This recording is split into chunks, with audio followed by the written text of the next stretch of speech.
90 tabs, అట్లాగే 60 OTG cables, ఇంకా 2 spike guards, ఒక 60 అడాప్టర్స్ ఇవన్నీ మిస్ అయ్యాయి.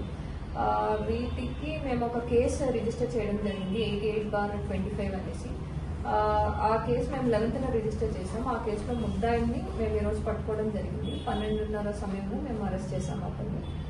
2 ముద్దాయిలు ఉన్నారు దీనిలో.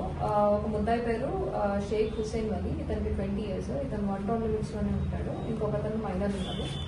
వీళ్ళిద్దరూ కలిసి నైట్ టైమ్ ఈ బిల్డింగ్ లోకి చొరబడి దాంట్లో ఉన్న ఈ ట్యాబ్స్ ఇవన్నీ కూడా తీసుకెళ్ళిపోయారు. సో మేము వెంటనే కేసు రిజిస్టర్ చేసిన వెంటనే సిఐ సుధాకర్ రెడ్డి గారు అలాగే వాళ్ళ టీమ్ ఇన్వెస్టిగేషన్ చేపట్టి వెంటనే ముద్దాయిని పట్టుకోవడం అనేది. అండ్ రికవరీ కూడా అయింది మాకు. మొత్తం 90 ట్యాబ్స్ లో మొత్తం 77 ట్యాబ్స్ వరకు రికవర్ అయ్యాయి. అలాగే మిగిలిన ఒక 60 అడాప్టర్స్, ఓటీజీ కేబుల్స్, అలాగే స్పైక్ గార్డ్స్ మొత్తం కూడా టోటల్ ప్రాపర్టీ రికవరీ అయింది. మొత్తం ప్రాపర్టీ వర్త్ 6,63,000 గా ఉంటుంది. సో ఇది వివరాలు కేసు. అండ్ అట్లాగే ఈ కేసు దర్యాప్తులో పాల్గొన్న సిఐ సుధాకర్ రెడ్డి గారు, అలాగే పివి రమణ, డివి సుబ్బయ్య, అలాగే షేక్ అమీర్ బాషా, ఇంకా మాకు పిఎస్ఐ ఉన్నారు.